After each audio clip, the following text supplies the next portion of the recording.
वजह है? मैं जिस दिन से सत्र चला है कोशिश कर रहा हूँ कि बेरोजगार युवाओं का दर्द जो है वो पार्लियामेंट में उसकी चर्चा हो। आज भी प्रश्नकाल नहीं चल पाया। ये ऐसा नहीं कि सिर्फ विपक्ष की वजह से नहीं चल पाया, सत्ता में बैठे लोग भी नहीं चाहते कि गवर्नमेंट को सवालों का जवाब देना पड़े। आज आप हालात देख रहे हैं, युवा कई परेशानियों से गुजर रहा है। पहले शिक्षा का बाजारीकरण, जो महंगी शिक्षा हो गई है, 50% जो एजुकेशन सेक्टर है वो प्राइवेट के लगभग हो गया है। तो अमीर के बच्चे तो पढ़ पा रहे हैं, गरीब के बच्चे नहीं पढ़ पा रहे। उसके बाद भर्ती प्रक्रिया में जिस तरह की खामियां हैं वो भी किससे छिपी भी नहीं। पहले तो भर्तियां नहीं आती, भर्ती आ भी जाती है तो पेपर लीक हो जाता है। फिर उसमें को भर्ती, एक भर्ती जो शुरू होती है 1.5 से 5 साल तक वो भर्ती प्रक्रिया चलती रहती है। ऐसे में नौजवानों का दम घुट रहा है।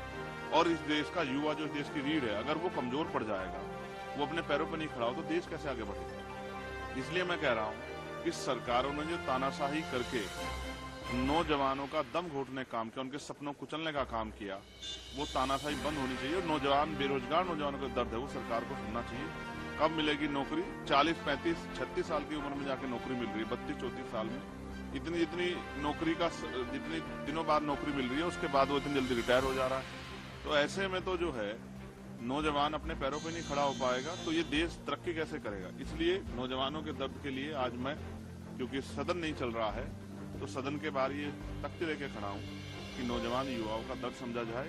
और उनके जो है, जैसे 6 महीने में अगर कोई किसी जगह पे सिर्फ टिकट होती है, चाहे असेंबली की हो या पार्लियामेंट की, तो चुनाव होते हैं, लेकिन बैकलॉग क्यों नहीं भरा जाता। अभी यूपीपीसीएस का जो है नॉर्मलाइजेशन को लेकर विरोध हुआ इलाहाबाद में। बच्चे और बच्चियां, उनका दर्द हम समझ सकते हैं, वो सड़कों पे लेट रहे। अभी बिहार में हुआ 2 दिन पहले कि वहाँ बीपीएससी को जो लेके जो है वहाँ के नौजवानों ने संघर्ष किया। तो सरकार ये किसके कैसे करना चाहती है? नॉर्मलाइजेशन हो या और कोई प्रक्रिया हो जिससे युवा नाराज हैं, जो युवाओं के हित में नहीं है। 1 नेशन 1 इलेक्शन की बात करने वाली सरकार 1 टाइम पेपर क्यों नहीं करा पा रही है?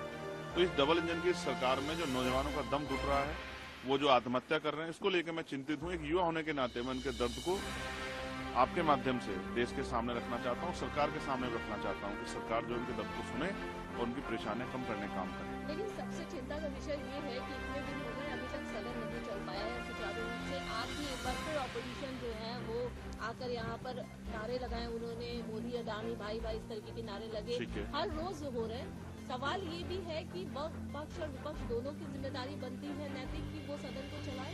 आपने कहा कि यहाँ नारे लगे, यहाँ सदन नहीं चलता, लेकिन अंदर भी तो अंदर हंगामा हो रहा। मैं फिर आपसे कहूंगा, मैंने तो देखा है, मैं कह रहा हूँ ना, सिर्फ विपक्ष जिम्मेदार नहीं।